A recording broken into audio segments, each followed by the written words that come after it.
Now we're going to talk about We're going to begin with President Trump addressing Congress as new tariffs take effect on Mexico, Canada, and China. this. We've got two major developing stories for you today, not just one, but two. First, the Trump administration's new tariffs on three major trading partners, Mexico, Canada, and China, went into effect at midnight last night, and some of those countries have already retaliated.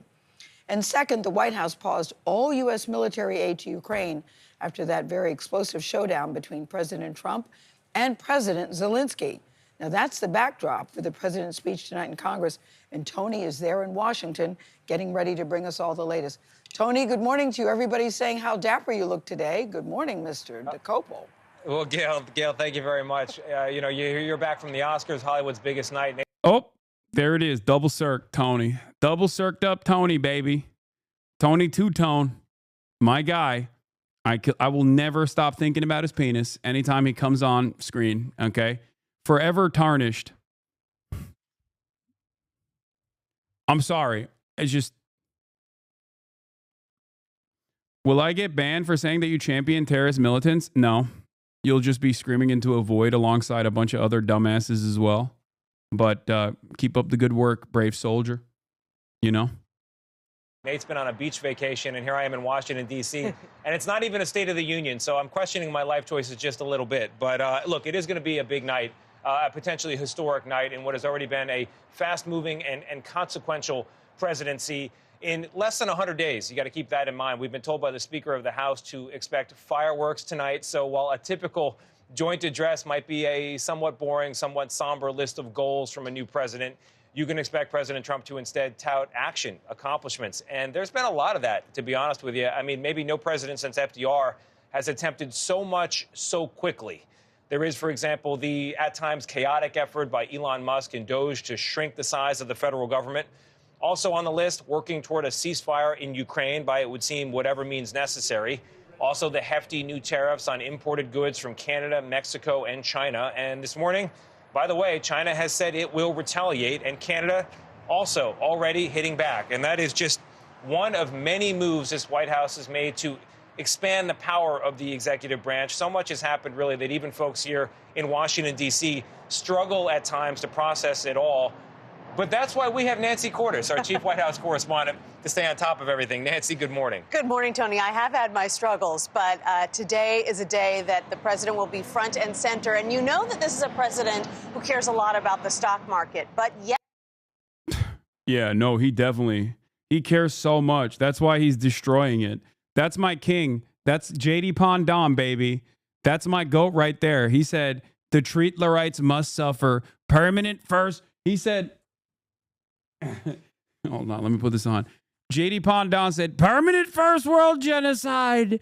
The Treatlerites in the suburbs will scream bloody murder. I will take away their treats. Have fun.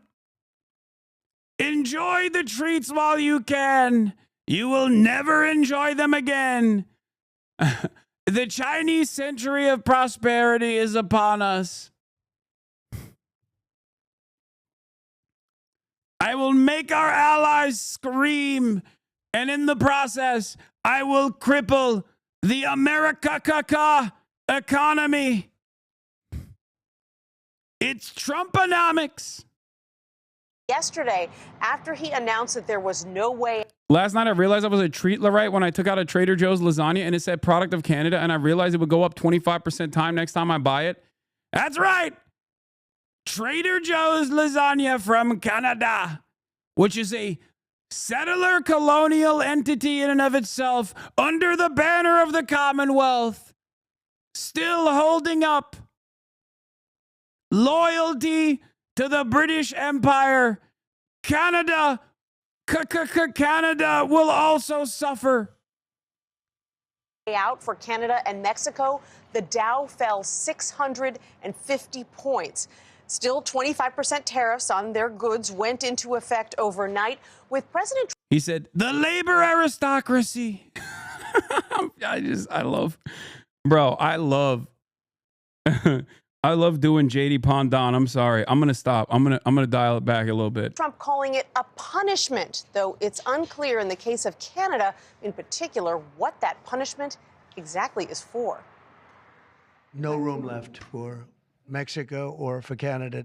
President Trump is calling today's tariffs a powerful weapon, a weapon that will now be wielded on food, lumber, electronics, cars, anything that comes I got into the hat the on U.S. so I can from say Canada and Mexico. It's a very powerful weapon that politicians haven't used because they were either dishonest, stupid, or paid off in some other form. And now we're using them. The move could wound American consumers, too, as producers pass along that new 25% tax, driving up the cost of a small car. I still genuinely do not understand what, like, Trump's internal purpose for this is. Like, I don't know. I've said this already. I've tried to make sense of this. I've talked about how maybe it's because he wants to, like, bully key sectors into submission. But having said that, this is across the board tariffs.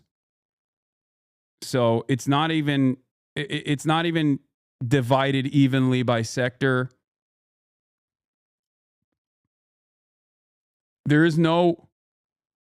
It just does not make sense. It truly feels like he is trying to. It truly feels like he is just trying to break everything. This, like USAID, I understand a little bit more, right? He's not doing it because he's not undermining and crippling USAID because he is trying to eradicate American soft power at the global stage. He's doing it because he personally thinks USAID is just libtard shit, right? He thinks USAID and all the NGOs and civil society organizations that it funds is a money sink for numerous Democratic Party goals and organizations. There's some truth to that. However, it plays a broader role in doing the bidding of American empire at the end of the day. Trump might not have the foresight to recognize that, right? He might not have the foresight to recognize that. He might be more interested in changing the approach that America has had in terms of focusing on soft power initiatives and hyper-focusing exclusively and entirely on permanent war. Not to be a hater, but why do you think Trump unilaterally decides any of this? I mean, I think when I say Trump, I'm not just talking about Trump. I'm talking about like his advisors as well. I'm not simply referencing Donald Trump. I don't think Donald Trump operates on his own, obviously. I guess the other point for the tariffs is that it's a regressive tax, and he will use the additional money that they get from tariffs as a way to say, we filled up the government coffers. Now it's time to cut the only progressive tax that exists, which is income tax. And even then, there's a million different loopholes. I mean, we've talked about all of this stuff already, but it still does not make a whole lot of sense. By an estimated $6,200 or an SUV by $9,000. So many car components are built across the border. Because of the arbitrary nature of the emergency use of tariffs that are being done, we don't know how long they're going to be in effect. At the end of the day, there is little doubt that consumers will feel the pain of this, but it will also impact consumer demand as well. Economic uncertainty already pushed consumer confidence down in February. This will help Tesla, right? No, it won't. No, it will help zero car manufacturers, because even the cars that are manufactured in the United States of America, because of previous trade agreements, whether it be NAFTA or, ironically enough, the trade agreement that Donald Trump did, NAFTA 2, right, has created this network of back and forth between Canada and Mexico, where they pass the border, past the American border into Mexico, and pass the border into Canada and vice versa a million times until the car is assembled in the United States of America. That actually ends up, yes, USMCA is what I'm talking about. That actually ends up greatly increasing the cost of the car if they have to pay for all of the different parts that are being manufactured in Mexico or Canada before it makes its way into the United States of America, when every single car manufacturer is paying an entry fee numerous times over. Like,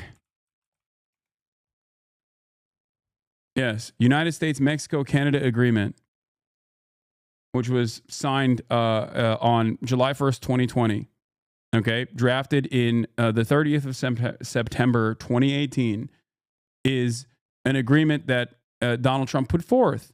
Okay, which was a substitution for NAFTA, North American Free Trade Agreement, which Donald Trump was very much against.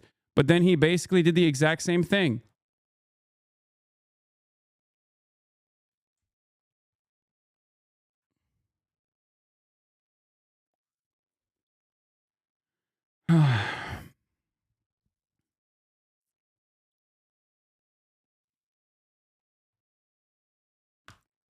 For the people who still don't understand how tariffs work, it is an entry fee that Americans pay for, okay? American importers pay for, just so you understand.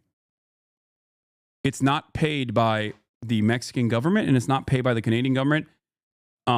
The negative consequences for trade for the Canadian or the Mexican side will obviously be that people will look for domestic manufacturers instead, or they will go to other foreign nations that provide the same exact resources, same exact materials, or same exact parts at a cheaper price, because now they don't have an additional 25% that they have to pay at the point of bringing it into the United States of America. So it will lower trade, and it will restrict. I mean, it has the capacity to restrict trade. That is why it's often used. I am not anti-tariff across the board. I've said this many times over. I'm not, I'm not against trade protectionist. I'm not against trade protectionism across the board. I do think that there needs to be, obviously, a competitive manufacturing industry. And the irony here is that for many of the things that, if you're doing, across the board tariffs, there is no competitive domestic manufacturing on some of the raw materials, for example, that you need. Like, what are you going to do if it just doesn't exist here?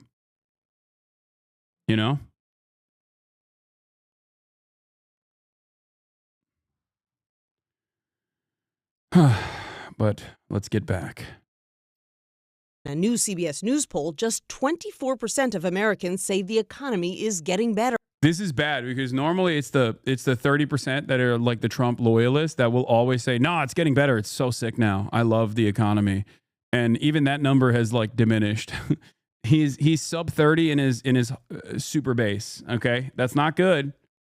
49% said it's getting worse. But President Trump says that tariffs are needed to punish Mexico and Canada for allowing migrants and the deadly drug fentanyl into the U.S. Less than 1% of all fentanyl that comes into the U.S. is apprehended at the Canadian border. So why use fentanyl as a reason? They're only apprehending 1%. You're right about that. It's a little more than that. But they should be apprehending much more, because a lot comes through Canada. Again, all the data that we have indicates that that is simply not the case. But what does come in through Canada is about a third of the softwood lumber that this nation uses, which has led analysts to predict that home building prices will be going up. President Trump says that if companies don't like these new tariffs, they can simply move production to the United States. But, Tony, when it comes to things like... What are you going to do? What do you mean? What do you mean? Okay, you don't like the tariffs? It's time to destroy our our forests? Is that what it is? Oh, you don't like the tariffs? Okay, well, sorry. Time to destroy American forests. And Canada just has a lot of trees, man. They have a lot of allocation for this. What are you supposed to do? I mean, we got forests too. Don't misunderstand me. We got forests out here. It's just that, like, I guess he just wants to destroy the remainder of the American forests. You know? Lumber or fruits and vegetables from Mexico, moving it here, not that easy. No, it takes time, and there are benefits that the president is touting, but there could be sacrifices in the short term. Sacrifice is not a word he typically would want to use with the American people. We'll see if it comes up tonight. More on President Trump's tariffs and what they could mean for consumers. Elizabeth Schulze joins us to break down the potential. They announced it yesterday, going to clear 280 million acres of national forest trees. Jesus Christ, dude. I mean, I suspect that it'll be much easier to do these sorts of things when you can't do an impact study because you fired every researcher and you think impact studies are woke and gay. I wonder what the long-term consequences will look like when you're just gutting the remainder of the American forests now. Oh, great. I love having people control the wheel that have no interest in being even remotely reasonable. Just doing absolute death and destruction. Great stuff.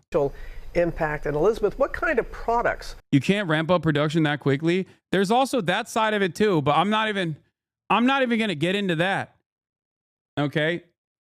There's also obviously the fact that you can't just like materialize out of nowhere all of these businesses that seemingly did not exist. You know, you just can't do that. Are going to be affected by these tariffs on America's top trading partners?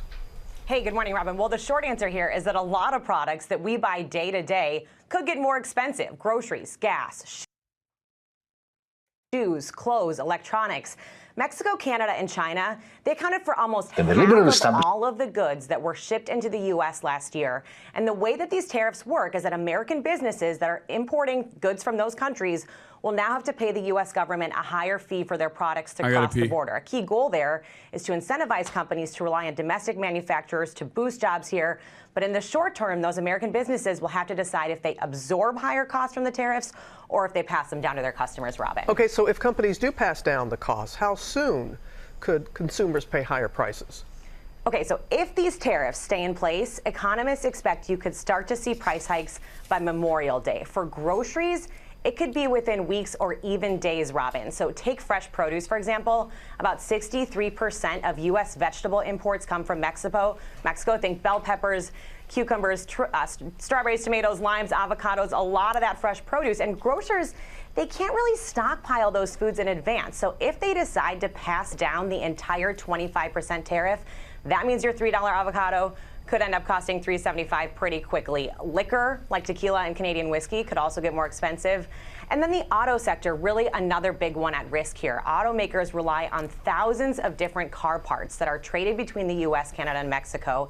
If they are paying more to get those parts, you could end up paying $3,000 more for a new car. And some of the dealers that we've talked to say that they might raise those prices within months, Robin. And many are wondering about gas prices, Elizabeth. Could they go up too? They could. So about 60% of the crude oil that the U.S. imports comes from Canada. Our refineries are actually uniquely built to process Canadian oil. The national average right now for a gallon of gas about $3. Gas Buddy expects that the tariffs mean prices could go up by 15 cents a gallon in the Midwest. That's right. My goat, he's doing it. He's fixing the cost of living crisis by making it so that by making it so expensive that you just die. It's so sick. He's doing it, man.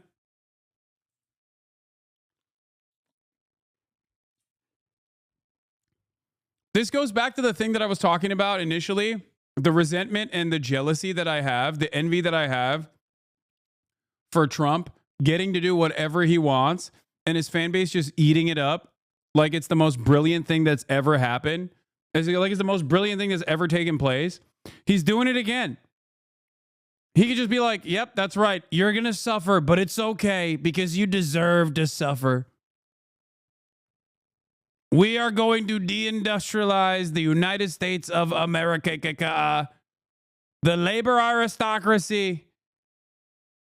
The labor aristocracy will suffer the largest penalties for the American empire's cruelty. Endless bounty. Unequal exchange is over, folks. Okay, let's listen to Maria Bartiromo crashing out at a auto dealership guy freaking out about these tariffs. Chrysler, Jeep, Dodge, Ram. Yeah. Impact. I love that for months,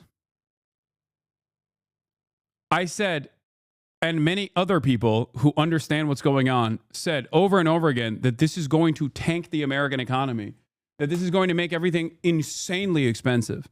Okay? We said this over and over again. And for some weird reason, no one on the conservative side ever took this seriously. Like, I don't get it. Dramatic.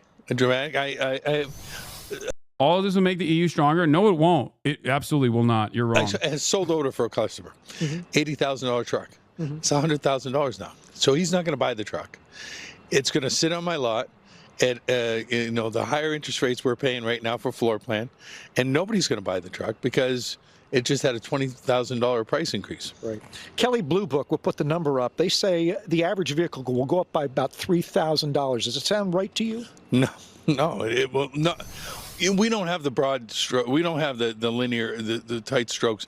But I just wanted to make my camera smaller so you can see the Dow futures on the ticker in the corner there. Like while all of this is happening, the stock market is taking a nosedive, which is also weird. He said he was going to do it. Why didn't people? This is the other thing that I don't understand. Why is the stock market responding to this now? He's been saying he's going to do this for months at this point. I just do not understand. Stocks mostly rebound. I know, but like, I don't know. I don't understand it. I'm too stupid, I guess. I'm too stupid to understand the high IQ games that people are playing on the stock market. But to me, it's a 25% tariff. So that affects our parts that come from over these countries and a whole bunch of our cars. And you've been basing your business model on free trade, basically. This is what the American Automakers Policy Council says, Maria, in response to this. They say our American automakers invested billions in the U.S. to meet the requirements of the current free trade agreement. They shouldn't have their competitiveness undermined by tariffs that'll raise the cost of building vehicles in the U.S. and stymie investment in the American workforce while competitors from the outside of North America benefit. The German, no tariff on the German cars coming in now. No, they're Japanese. They're going to be okay. But think about it. We built our business around that. The OEMs built their business around that, and now it changes on a dime. And we can't build a $4 billion plant overnight in the United States. So I think building in the United States is great. I think enhancing the participation from the other countries on the other things, but this is pretty radical. I hear you. There you go, Maria, where the rubber meets the road here. All right, great. Yeah. Pennsylvania. Yeah, exactly. Jeff, thank you. Thank you so much. Jeff Flock at the Dodge Ram plant. Not plant. It's not a plant, Chris. They're selling cars. Thank you, dealership. But you know what? Let me ask you this, okay? Yes. How many Dodge Rams do you see driving around Europe? Okay. I once again am asking Amerifat morons why they do not make cars that are appropriate for the European market and then sit there and demand that they drive these behemoth tanks on roads that cannot sustain them. Make better cars. It's so stupid. Make smaller, fuel efficient cars with smaller engines. That's it. Abide by EU standards and regulations. The Chinese car manufacturers never turned around and were like, no, you're going to drive our version of these vehicles. We don't care. They looked at the market and they were like, okay, we'll make these incredibly competitive and very cheap electric vehicles, and we will flood your market, and they will be impossible to compete with on a price point because we're heavily subsidizing it. Okay? That's it. It's not like they were sitting around being like, no, we want to make tanks. Why won't the dumb Europeans purchase our tanks? The cars that we make here in the United States of America are ginormous. The F-150, until this past year, was the most popular vehicle year over year, okay? The F-150, the Ford F-150 pickup truck. The Ford F-150 pickup truck inside of the European Union needs a commercial driver's license to be able, for a European to operate an F-150, you need a commercial driver's license. Do you understand? You're immediately, automatically shut out from half of the European streets. You can't go into any European cities. It is ginormous. What are we doing here? It's so frustrating. Where they're like, why won't they buy our tanks? Why won't they do that? They made the calculation that the American cultural exports will eventually lead Europeans to want street tanks, and to some extent it's working. I see way too many Ram 1500s on the road here in Austria. Wait, really? I thought you meant Australia. I was about to say, well, they have a Ute culture over there, but Austria? That's crazy. How many Dodge Rams do you see driving around India? I mean, not many, I bet. Why? Because they don't buy our cars. And that's what President Trump is trying. Yeah, also, that's the other thing. Toyota literally sells different cars in the U.S. to match our needs and interests. You won't find a Tundra or Tacoma in the heart of Tokyo when they can't fit in the side roads. Exactly. Even the Tacoma has become ginormous. And then you have the Tundra, which is the American competitor. It's crazy. I hate it. I hate that the one good thing about the European Union is walkable cities and a walkable infrastructure and public transit. And that is partially because, you know, they did that before the American brain rot set in. Okay, they did that. And now we're just like going to force their hands and be like, nah, dude, you have to have these tanks. You have to literally rebuild your cities, destroy the public transit so that you can have Ford F-150 pickup trucks driving around. You have to literally destroy what remains of like the parks and whatnot so you can create these ginormous parking lot structures.